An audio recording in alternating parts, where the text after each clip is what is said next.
Welcome to the Academic Woman Amplified podcast. I'm your host, Kathy Mazak, tenured full professor, mom of three, and firm believer that the culture of academia needs to change radically. Women are revolutionizing academia within institutions that were not built for us. If you're ready to reject the culture of overwork, kick guilt and overwhelm to the curb, and amplify your voice to make a real impact on your field without breaking down or burning out, you're in the right place. And it all starts with writing. Let's go.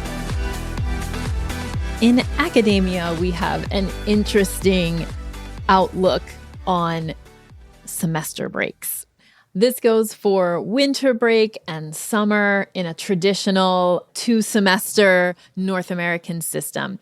But it really goes for any break that we have. And it goes like this. This is the cultural kind of story around breaks for academics.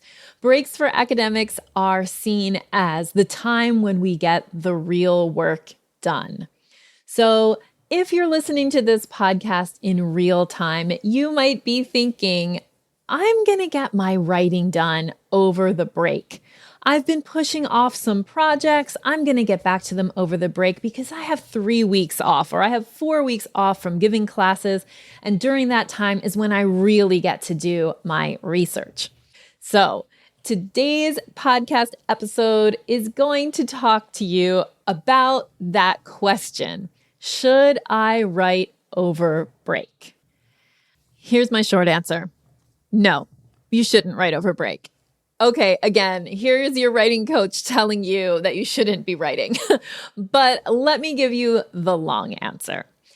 If you're like me, you have amazingly good intentions to do all kinds of things that end up being pushed aside until classes are over, or you have some sort of formal break. These things often include writing and other projects that require sustained concentration or focus. The time-sensitive, urgent tasks push out the career-building, important tasks as the semester begins to boil. And maybe you're feeling that right now. I'm also very guilty of pushing doctor's appointments, kids' dentist appointments, and all kinds of things that I should have done in a more timely manner into the break. So what happens to my quote-unquote breaks is they get filled with lots of good intentions and little actual work. And so having done this several times over several years, I have really taken it upon myself to actively disconnect and deliberately rest over breaks. So I'm going to try to encourage you to do the same thing. And so let me talk to you first a little bit about the importance of disconnecting. When you turn off the burner at the end of the semester, you're still simmering. And, to take this metaphor all the way to its logical conclusion, you need to cool off. That's why, despite my best intentions to get writing or other things done over the break, I usually don't. And that's because I need to completely disconnect from academia for a while. So here's the thing about disconnecting completely. You restore your energy, and by doing so, your ability to think about projects in new and innovative ways. In academia, you need your brain. You can't publish an article by just going through the motions, right? You can't just fake it there. Just think about any time when you've sat down with a deadline looming and can't even get 250 words down for the abstract. You have to be able to clear your mind at some point so that you can start again recharged. And that is what break is for. Now, I know that some of you are saying, that's great for you, but I don't have the option to not write over break. So if that's what you're saying to yourself, then I am going to talk you through a plan for how you'll get writing done during a 3-week break. So this is imagining that you are listening to this podcast in real time and that you have a 3-week semester break coming up over what in North America would be the winter holidays, okay? So this is like a little plan that you can adopt and adapt for yourself. In week 1, I want you to completely disconnect from academia, okay? Don't go to your office. Don't check your email, all right? Set up an autoresponder and let people know that you'll be checking back into email at a certain date. And you need to be strict about this. Like, I'm very serious about not checking email. Don't read, one more article or that thing that you've been meaning to read all semester. What I want you to do is allow yourself total disconnection. And during that time, what I would love for you to do is pick up a novel or watch some movies you've been wanting to watch for a while. Walk as much as you can, as much as the weather allows. Do things that clear your head. That's what I want for you in the first week after the semester is over, a complete and total disconnect. When I say a complete and total disconnect, I mean it. Like, I don't mean keep one toe in, I mean a complete shutdown. And let me say that this disconnecting from your work is vital to not burning out. And I have used this method in semesters where I get to the end and I feel like so horrible. I have used this method that sometimes I call like deliberate rest to recuperate enough that then I can go on and do other work during the other times of the break. So some other aspects of deliberate rest. The word deliberate is really important. You need to consciously tell yourself, now I am resting, and lie down. Like, I'm not kidding about this. You need to give yourself all the permission to lie down and rest, to lie down and read, to journal if you want to do some other restorative thing. If you enjoy cooking, cook. If you enjoy not cooking, don't cook. But I want you to do things deliberately. And I want you to remind yourself that what you are doing has a purpose. And that purpose is restorative. Okay. And that restorative work is absolutely essential to your academic work. All right. It's not optional. If you feel like, well, I don't actually have 3 weeks off completely, or I can't take 1 week of my 3 weeks off. Okay, take 3 days. That's the absolute minimum. And maybe when you get to the end of those 3 days, you'll be like, oh, I really actually need a couple more days, and you'll do the whole week. But the idea is in that first week, you completely disconnect from your work. I want you to go ahead and mark it on your calendar and set up your email responder now, so that it is ready to take you off the grid for a whole week after you turn in grades.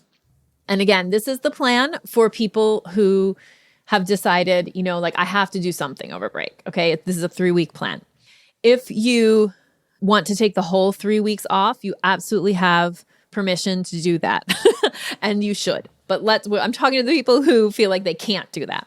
So here's what you're going to do in weeks 2 and 3. So week 1, you did your complete disconnect, your restorative, deliberate rest. You laid down for long amounts of time, and you really let your mind and your body recuperate from the rigors of the semester, and especially the end of the semester.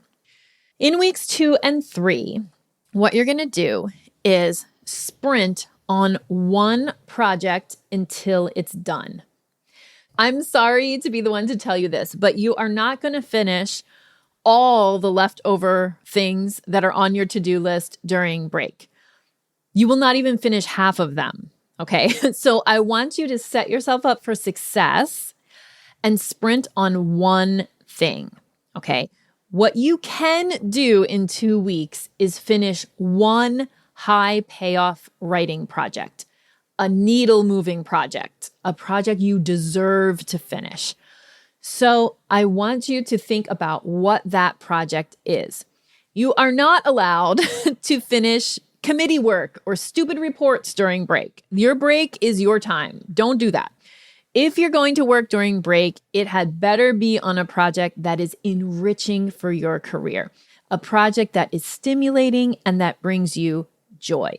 So think about what that project might be, and then I'll explain how to do a sprint on it. So what you want to do is you want to look through all of your different writing projects that you have on the table. So everything that's currently in your pipeline. And you want to choose a high payoff writing project. So what do I mean by high payoff? Okay, so it's either high payoff for your career, like it's going to be a project that you want published before you go up for promotion or before you go on the market or whatever. It's going to be high payoff for your career, or it's going to be high payoff in kind of satisfaction and joy. I hope it's both things, but you can kind of define payoff the way that you want. But I want you to pick, of all your projects that you have going, I want you to pick something that is like, I don't know, 80% done, so that in 2 weeks of it being your only project that you're working on, your only work thing, then you get it done. Okay, so just please take my advice and don't keep doing the same thing that I did for years, which was use the break to tie up loose ends. Remember, there are things from your semester to-do list that you actually shouldn't do. They got onto your to-do list, but you know what? You don't actually have to do them. So they just disappear into oblivion. What you need to do during break is focus on a stimulating, career-enriching project that you can focus on for 2 weeks. To choose just one thing to focus on is a gift to yourself. So it's going to be fantastic. It's going to feel good. And that's what we want if you're going to write over break. So here's how you do a sprint. Okay. You're not going to write 8 hours a day. That's silly. Nobody can write for 8 hours a day. Or if you do, you're actually not writing. You write maybe for 3 of those hours and the rest of the time you're screwing around. So no, what you're going to do is you're going to block off 1 to 3 hours a day only during the weekdays. Okay. Now go back to episode 2, find out about Tiger Time, and block those 1 to 3 hours a day during your Tiger Time.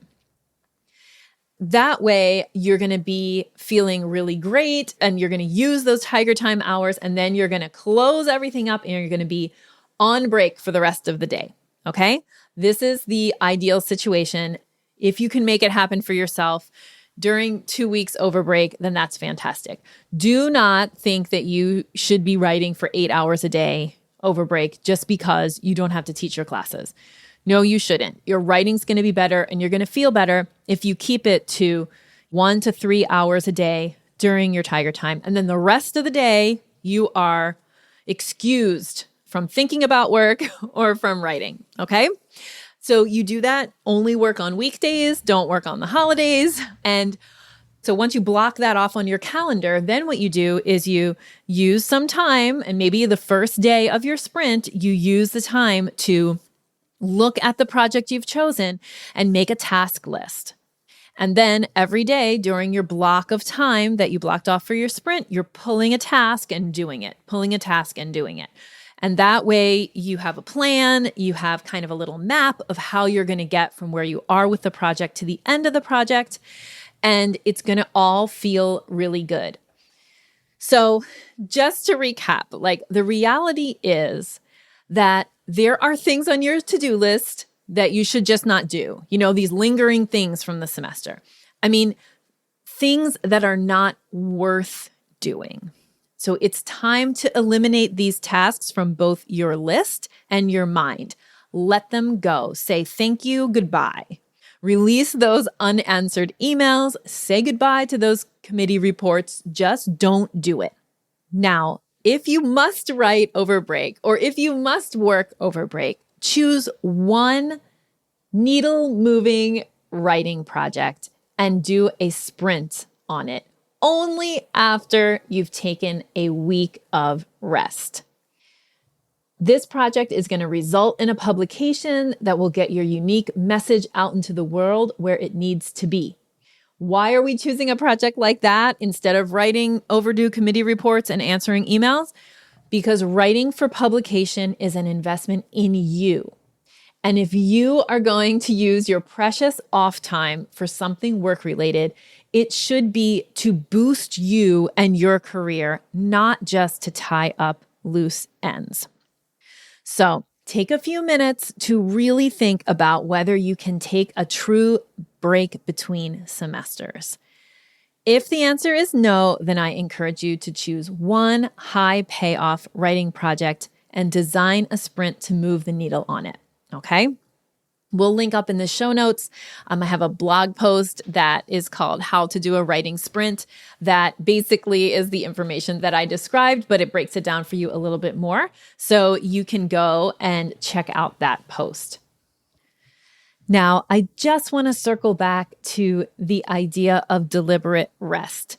So if you can, I will just encourage you again to take a complete break over your semester break. If you can't break for the whole time, at least the first 3 to 7 days after you turn in grades, you should plan on taking a break. And when I say plan, I mean you have to draw some boundaries around your time. What often would happen to me is that since everybody was rushing towards the end of the semester, we would actually end up putting meetings after final exams or after the last day of class during the final exam period where we wanted to have meetings the least. And that is a recipe for burnout because if you do that year after year or semester after semester, break after break, and you never actually take a break, then that stress builds up over time and it leads to you feeling awful. Take advantage of the ebb and flow of the semester system, or if you're on a quarterly system, whatever system you're on, you have break time. Use it. Your brain needs to rest. Your body needs to rest. And just know that taking those rests leads to better work. It's not taking away time that you could be working. It's investing in your work to take a break. Well, that's my advice. And my answer to the question, should I write over break, is no, with the caveat, if you absolutely must, you should plan a writing sprint. So I hope that you enjoyed this episode. We have, as part of my Amplify Faculty Writing Accelerator program, 3 times a year, we do a guided sprint together as a community. So if you are interested in more community-based ways to improve your writing, to get your writing done, and to go up for tenure with confidence, I encourage you to apply for the Amplify Faculty Writing Accelerator program. It is only for pre-tenure women on the tenure track, and it is a year-long program of training and deep community building and support. Like I said, we sprint together, we write together in co-writing sessions, we learn about how to do our academic work in a more efficient and sustainable way, and we build deep peer mentoring relationships in small cohorts of women that are together for a whole year. The program even involves live events. If you're listening in real time, we have an event coming up in January. And if you join the program, you get a free ticket to that event. We meet in person. You get to meet all these people who you met online. You get to meet them in real life. We share food, we share time together, and we learn about how to improve our writing practice. And at the January event, we're actually getting feedback on our writing and giving feedback on our writing to each other. If you're interested in coming to San Juan in January to be part of that event and part of the Amplify program, that event is only available to Amplify members. So you can become a member of Amplify by applying for the program at http://bit.ly/pre-tenure. That's bit.ly/pre-tenure. That starts our application process. It's a 3-step application process that starts with a quick form, then a 10-minute qualifying call, and then a tenure strategy session with me. All of the application process is free. If you are not a good fit from the program, we will tell you. And if you are a good fit, we will invite you to join, and you can come and meet us in January. Thank you so much for spending your valuable time loving on yourself and your writing by listening to this episode. If you'd like to continue the conversation, join the over 7,000 academic women in the I Should Be Writing Facebook group. Just go to facebook.com/groups/I Should Be Writing or search for I Should Be Writing inside your Facebook app. See you inside.